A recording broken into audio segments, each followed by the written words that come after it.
warahmatullahi wabarakatuh. Perkenalkan, nama saya Yudhistira Indra Prasta Putra Elwanda dengan NPM 121190058. Saya Hikmalia Putra dengan NPM 1211945. Kami dari Universitas Saudara Gunung Jati Cirebon, Fakultas Pendidikan dan Sains, Prodi Pendidikan Guru Sekolah Dasar semester 4. Di sini kami mempunyai tugas FKPLOG, yaitu pembelajaran IPA SD.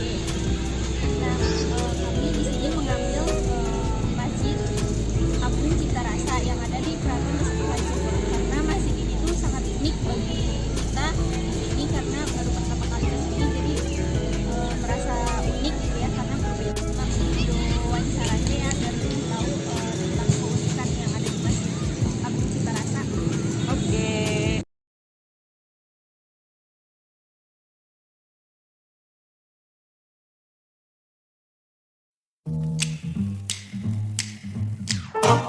King of the road, trailer for sailoring, man, trailer for sailoring. Ain't got no cigarettes, but trailer for sailoring.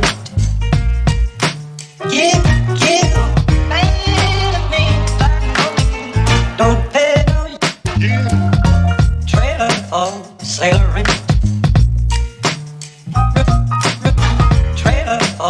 Sailoring, ain't got no trailer for sailoring.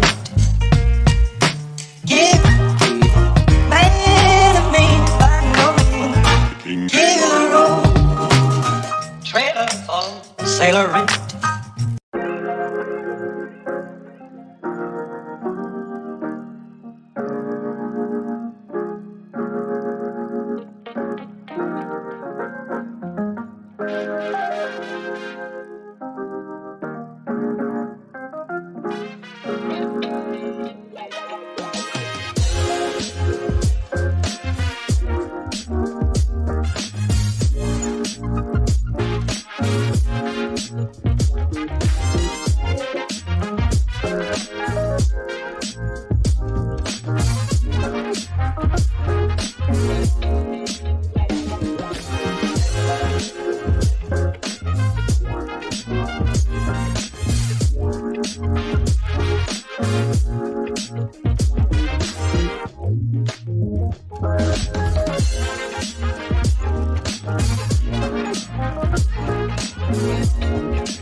Perkenalkan, Bapak saya Yudhistira Indra Prasta Putra Elwanda. Saya Salsabila Firda Zahra.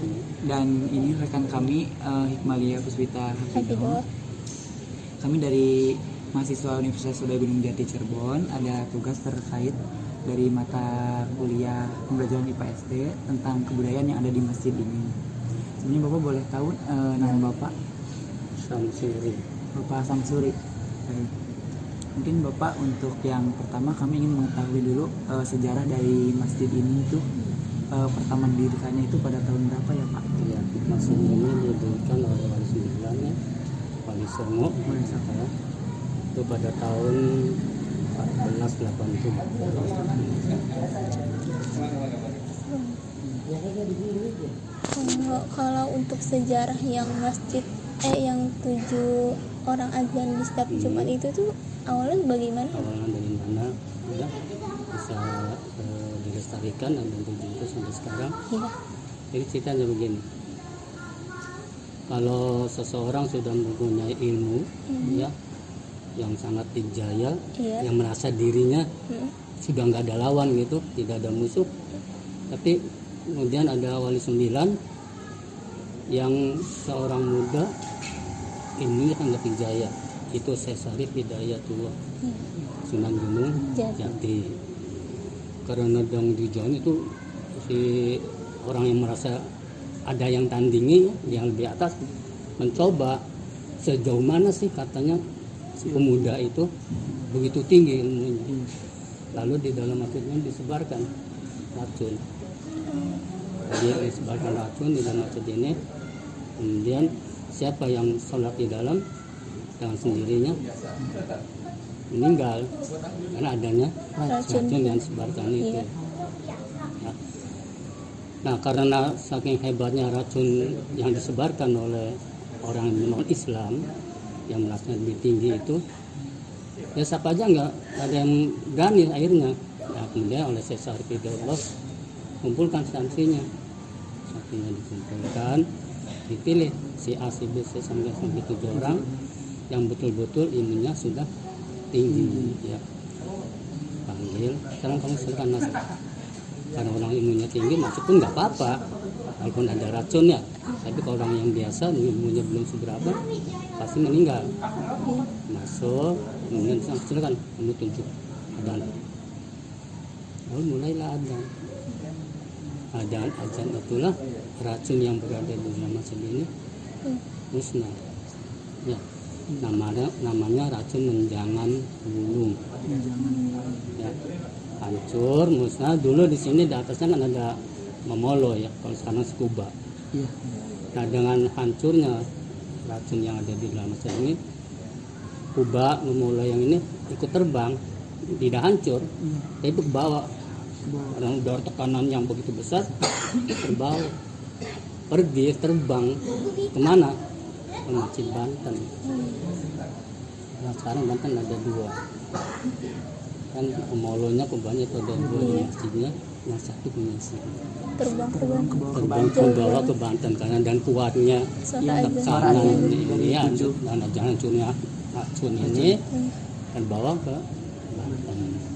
Nah, dari racun itu diantaranya ada yang jatuh di Indramayu.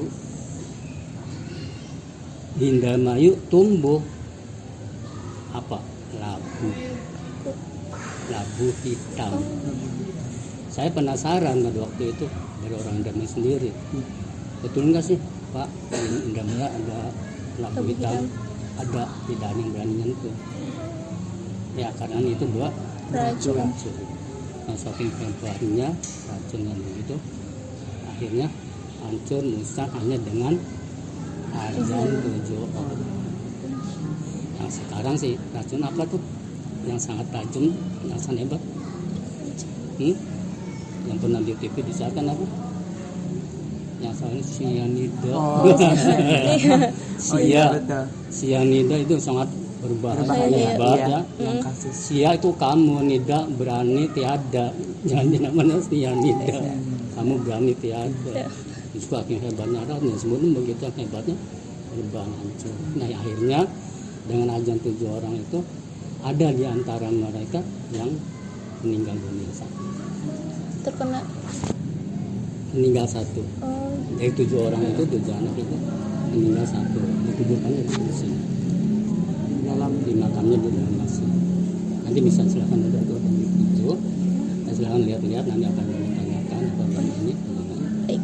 Itu adanya adzan 7 dengan nama menjangan gulung. kalau untuk sekarang yang menggantikan 7 orang itu dipilihnya berdasarkan Untuk apa? pengurus. Iya. Untuk pengurus masjid di sini. Tetap orang 7 itu. Sampai sekarang. Kalau ini tidak ada, mungkin nanti ada pengurusnya.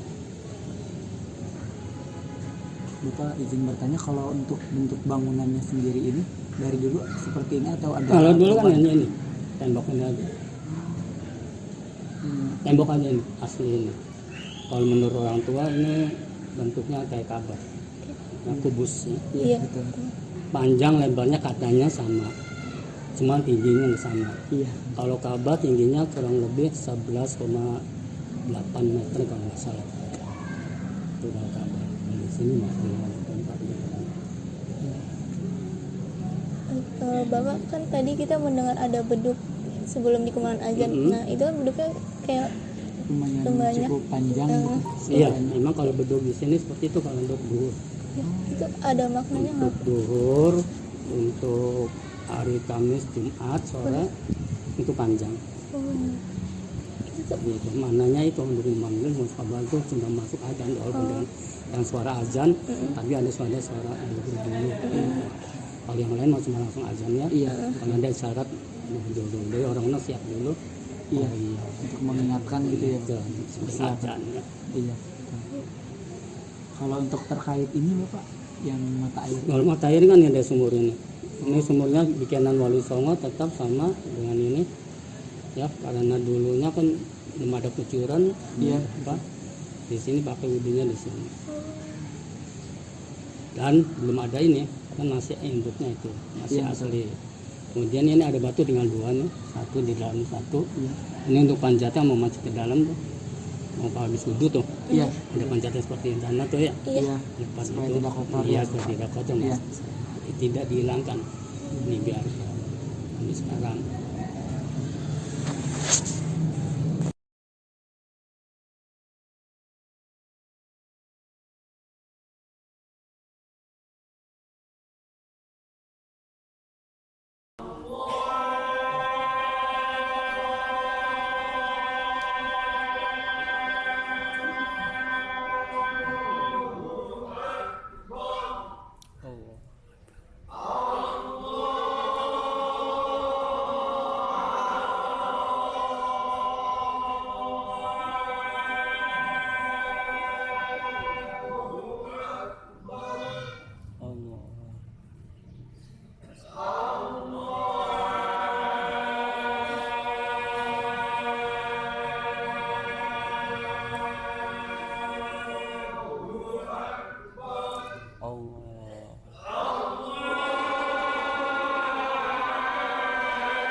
Di sini saya akan menjelaskan tabel rekonstruksi dari tema yang kelompok kami ambil, yaitu azan Pitu di Masjid Agung Cipta Rasa.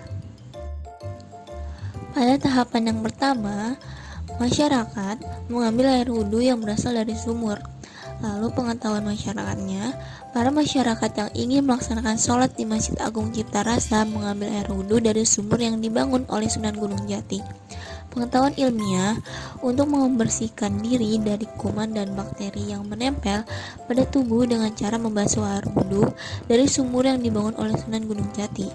Tahapan kedua, membunyikan beduk masjid di saat memasuki waktu sholat. Pengetahuan masyarakatnya, petugas Masjid Agung Cipta Rasa membunyikan beduk masjid dengan ketukan panjang dan dibunyikan lebih dari 5 kali. Pengetahuan ilmiah, pada saat beduk dipukul mengeluarkan energi bunyi, yaitu suatu bentuk getaran yang kemudian bisa menghasilkan suara-suara yang bisa didengar oleh alat pendengaran manusia. Pada tahap yang ketiga, para muadzin bersiap untuk mengumandangkan azan. Pengetahuan masyarakatnya, para muadzin sudah disiapkan oleh Irmas di Masjid Agung Cipta Rasa, dan para muadzin menggunakan pakaian khusus yaitu jubah untuk membedakan jamaah yang lain. Pengetahuan ilmiahnya, para muadzin menggunakan jubah khusus yang digunakan untuk melindungi tubuh dari racun yang berbahaya. Pada tahap yang keempat, azan dikumandangkan oleh 7 orang muadzin. Pengetahuan masyarakatnya, azan dikumandangkan oleh 7 orang muadzin sejak zaman Sunan Gunung Jati, dikarenakan ada wabah penyakit. Setelah berdoa kepada Allah Subhanahu wa taala, Sunan Gunung Jati mendapatkan petunjuk dengan cara mengumandangkan azan yang dilantunkan 7 orang. Pengetahuan ilmiahnya, dengan melantunkan azan yang dikumandangkan oleh 7 orang muadzin menghasilkan bunyi gema, terdengar jelas seperti aslinya meskipun terdengar terlambat. Bunyi gema bisa terjadi jika jarak sembunyi bunyi dan dinding pantul cukup jauh, sekitar lebih dari 20 meter. Setelah azan dikumandangkan, terjadi ledakan dan efek ledakannya menyebabkan terbangnya kubah masjid ke masjid yang ada di Banten, dan wabah virus terhempas di daerah Indramayu dan menjadi tanaman labu hitam. Pada tahap yang kelima, setelah azan dikumandangkan, dilaksanakanlah khutbah oleh imam setempat.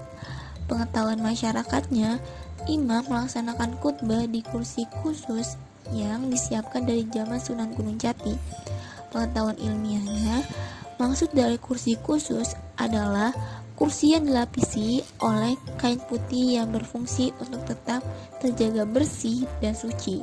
Pada saat khutbah menggunakan mikrofon yang berfungsi agar jamaah terdengar suara khutbah. Benda tersebut dapat menghasilkan bunyi karena bergetar pada frekuensi tertentu yang mampu didengar oleh manusia. Selanjutnya, pada tahap yang keenam, dikumandangkanlah iqomah dan dilaksanakan sholat Jumat bersama. Pengetahuan masyarakatnya, para muadzin yang mengumandangkan azan, selanjutnya mereka mengumandangkan iqomah. Pengetahuan ilmiahnya, dilaksanakan iqomah yang dihasilkan dari sumber bunyi manusia sendiri karena memiliki alat untuk mengeluarkan sumber bunyi, yakni pita suara. Dari situlah Sunan Gunung Jati menyadari bahwa sumber bunyi azan yang dihasilkan 7 orang dapat memusnahkan wabah.